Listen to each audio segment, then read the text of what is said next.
द्विध्रुव के अक्ष पर एक कोई पॉइंट लाइज कर रहा है, यानी पॉइंट स्थित है। मान लेते हैं पॉइंट पी स्थित है, तो इस पॉइंट पी पर प्लस आवेश और माइनस आवेश के कारण यहाँ पे जो इलेक्ट्रिक फील्ड इंटेंसिटी होगा, वैद्युत क्षेत्र की तीव्रता होगा, कितना होगा, ये हम लोगों को ड्राइव करना है। तो सबसे पहले ये देखा जाता है कि वैद्युत द्विध्रुव जो होता है, इलेक्ट्रिक डायपोल जिसको कहते हैं, माइनस चार्ज और प्लस चार्ज के बीच जो सेपरेशन होता है ना, जो दूरी होता है, माइनस चार्ज और प्लस चार्ज के बीच जो दूरी रखा जाता है उसको बोलते हैं वैद्युत द्विध्रुव, इलेक्ट्रिक डायपोल मोमेंट। मान लिया जाए कि माइनस चार्ज और प्लस चार्ज के बीच का जो दूरी है 2a मान लिया। अब यहाँ पे मिडिल पॉइंट को हम यदि कंसीडर कर ले, यहाँ पे पॉइंट O माने, तो ये डिस्टेंस आपका a हो जाएगा और यहाँ से ये भी डिस्टेंस a होने वाला है। अब इसके एक्सिस पर मान लेते हैं कोई पॉइंट P है, इसके एक्सिस पर इधर भी हम मान सकते हैं और इधर भी हम कंसीडर कर सकते हैं। तो हमने मान लिया कि इसके एक्सिस पर वैद्युत द्विध्रुव के एक्स पर एक पॉइंट P यहाँ है, ठीक है।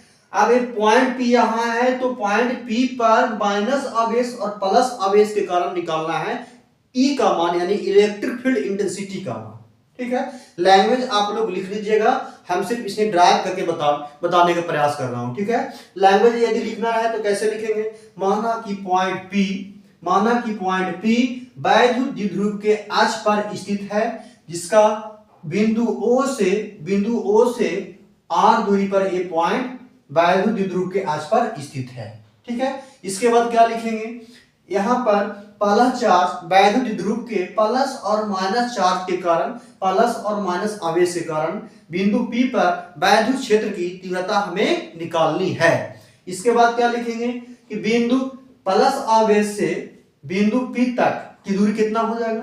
प्लस आवेश से बिंदु P तक की दूरी आप यदि देखें तो r माइनस a कर लेंगे तो ये दूरी निकलेगा, और माइनस आवेश से बिंदु P तक की दूरी देखिएगा तो r प्लस a होगा, ये ऐसा लिख दीजिएगा। तो चलिए हम लोग यहाँ पे देख लेते हैं क्या लिखेंगे। यहाँ पर हम लोग लिख लेते हैं माइनस आवेश के कारण बिंदु P पर किसका मान, इलेक्ट्रिक फील्ड इंटेंसिटी का मान, E का मान, वेक्टर E का मान, ऐसा हम लोग लिख लेते हैं।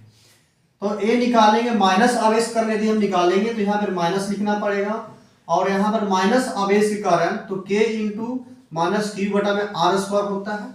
अब यहाँ पर ऐसा देखा जाए, माइनस आवेश से बिंदु P तक की दूरी कितना होगा, r प्लस में a, तो लिखना पड़ेगा यहाँ पे r प्लस में a का होल स्क्वायर लिखना पड़ेगा।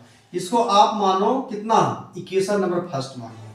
इसके बाद प्लस आवेश के कारण फिर लिखना पड़ेगा, प्लस आवेश के कारण बिंदु P पर E का मान, तो बिंदु P पर E का मान प्लस आवेश के कारण कितना हो जाएगा भाई, प्लस आवेश के कारण k इंटू क्यू बटा में r माइनस, यहाँ पर डिस्टेंस देखिए, प्लस आवेश से बिंदु P तक की कितना डिस्टेंस है, प्लस आवेश से बिंदु P तक की डिस्टेंस आपका यहाँ से r माइनस a दिख रहा है, यहाँ से r है, हमको इसका डिस्टेंस निकालना है तो a घटा देंगे, r माइनस a हो जाएगा।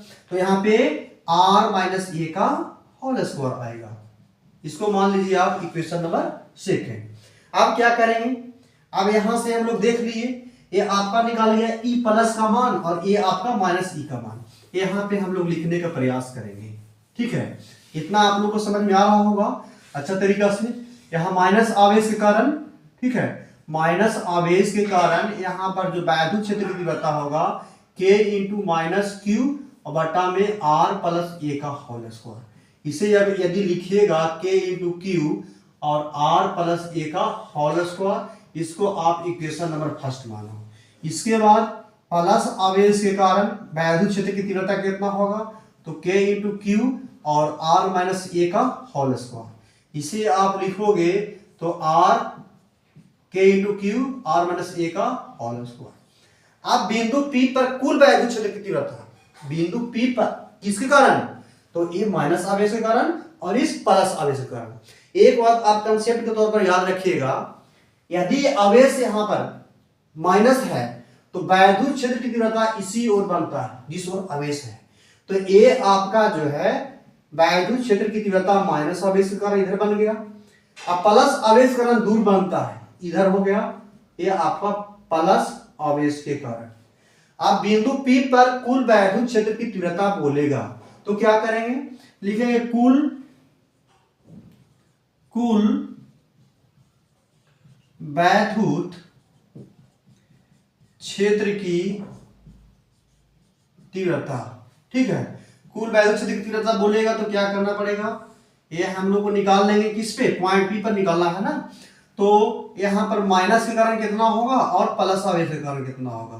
तो प्लस आवेश के कारण जो निकला सो और माइनस आवेश के कारण जो निकला सो उसको क्या कर लेंगे हम लोग, ऐड करने वाले हैं। इसके बाद क्या करना पड़ेगा, प्लस आवेश के कारण क्या कितना निकला, K इंटू क्यू और R माइनस ए का होल स्क्वायर, और माइनस आवेश के कारण यहाँ पे माइनस है तो यहाँ पे आपका साइन माइनस हो जाएगा, K इंटू क्यू और R प्लस ए का होल स्क्वायर करना पड़ेगा, R प्लस ए का होल स्क्वायर करने पड़ेगा। इसके बाद क्या करें, K इंटू क्यू और K इंटू क्यू, इसमें दोनों क्या है, दोनों में कॉमन दिख रहा है तो K इंटू क्यू आपका कॉमन हो गया, 1 में R माइनस ए का होल स्क्वायर साइन माइनस, और फिर पुनः यहाँ लिखना पड़ेगा R प्लस ए का होल स्क्वायर बड़े से ब्रैकेट में बंद।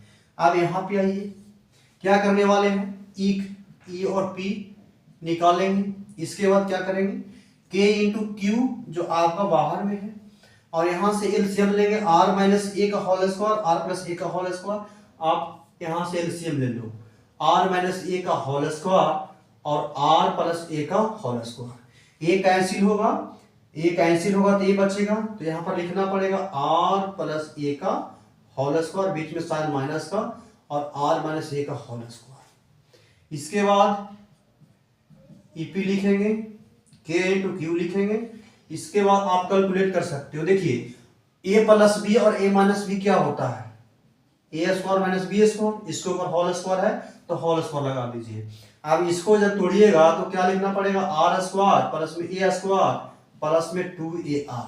अब इसको जब कैलकुलेट कीजिएगा तो बीच में साइन तो माइनस का है, और A square minus B square तोड़ोगे तो आर स्क्वायर प्लस में ए स्क्वायर माइनस में 2 इंटू में r होता है, ऐसा ही होगा, ऐसा ही होने वाला है। अब यहां से माइनस साइन टकराओगे तो ये माइनस में हो जाएगा, ये भी आपका माइनस में हो जाएगा, ये आपका प्लस में होगा, जो कि यहाँ पे कैंसिल आउट हो रहा है, R square A square, R square और ए स्क्वायर, यहाँ से 2ar और यहाँ से भी क्या दिख रहा है, 2ar दिख रहा है। तो हम लोग 4ar लिख लेंगे यहाँ पे, ए और p बराबर k इंटू 4ar अपॉन में कितना हो जाएगा, आर स्क्वायर माइनस में ए स्क्वायर।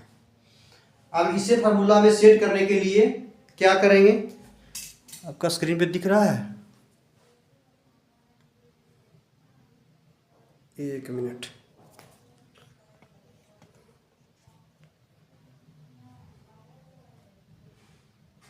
चलिए अरेंज हो गया, K इंटू क्यू 4ar यहाँ पे दिख रहा है।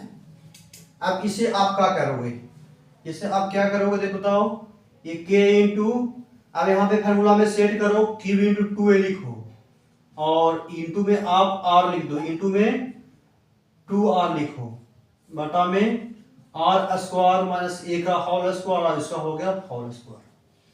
ठीक है, थोड़ा कुछ टोटल मिटाना पड़ेगा, इसको मिटा देते हैं, ये जो फिगर है इसको हम मिटा देते हैं। ठीक है, फिर समझाने का प्रयास करेंगे इसको। देखिए फिर पूरा क्या लिखाना पड़ेगा। फिर इसके बाद यहाँ पे आइए, इसके बाद ई पी पॉइंट पी पर कितना लिख रहा है, या दिख रहा है यहाँ पे के into Q into 2a into में क्या दिख रहा है, आर दिख रहा है, अपॉन में R square minus A square इसका होल स्क्वायर दिख रहा है।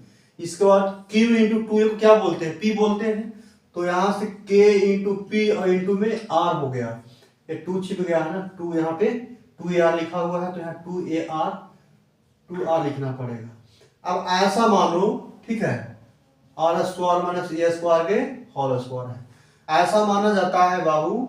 अब यहाँ से फिगर में देख सकते हो, जब ऐसे हम बनाए थे तो r का वैल्यू जो है ना यहाँ पे चूंकि लिखना पड़ेगा आर का जो वैल्यू है बहुत बड़ा है किससे, ए से, तो ए का मान 0 मानना पड़ता है। ऐसा क्यों? क्योंकि आर यहाँ था, पॉइंट यहाँ था और ये आपका ए था और यहाँ से यहाँ डिस्टेंस आपका क्या था, आर था। तो आर का वैल्यू बहुत बड़ा है किससे, ए से, तो ए को वैल्यू आप 0 मान सकते हो, ए का वैल्यू आप 0 मान सकते हो। तो के इंटू पी इंटू 2r, के इंटू पी इंटू 2r बटा में यहाँ पर 0 मानोगे, 0 मानोगे तो r के पावर कितना हो जाएगा, 4 हो जाएगा, और 1r से यहाँ पर r के पावर 4 एक कटेगा तो 3 बचेगा।